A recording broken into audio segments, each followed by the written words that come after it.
Hi, the Broncos take on the Parramatta Eels on Friday night at Suncorp, and that just feels right. Broncos back on a Friday night at prime time. Feels like this season has had more Saturdays and Sundays than any before, and that this most recent bye went for like a month. But there's been time to breathe out. We haven't seen the Broncos since they cruised into the week off when they played on the Sunday night after Origin against an opponent who didn't roll over in the first 10 minutes like they should have, and there couldn't have been a better time for a bye. A few guys are banged up. Haas has been carrying injuries since game one, and he's made it through Origin and had 2 weeks off, so he'll be fresh, hopefully. Hunt's been back again, but you don't want too many miles on him or Reynolds, our pusher and malice, and it's a bonus for everyone. During the bye, the boys have had some days off. The bulk of the squad went on a multi-day golf trip, which seems like it was organised by Adam Reynolds, and that's great captaincy behaviour when they're on a 5-game win streak. If they'd done that when they were on their 5-game losing streak, when they weren't allowed to go on boats, it would have been a different story.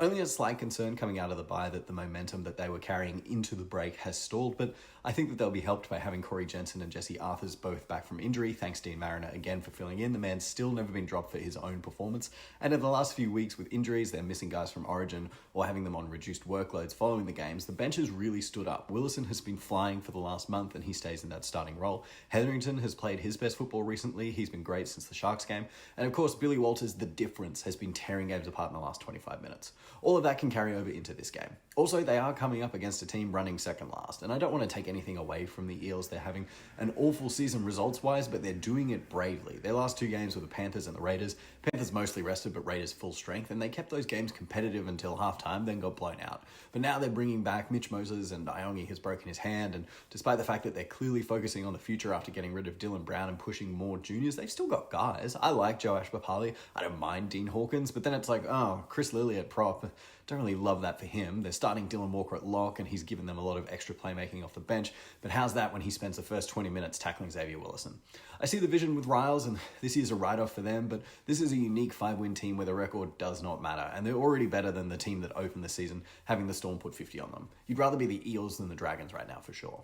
And I don't think it's a wild take to expect that the Broncos will win this game, but if it's close at halftime, I'm not going to be surprised. Para have 35 good minutes of football in them.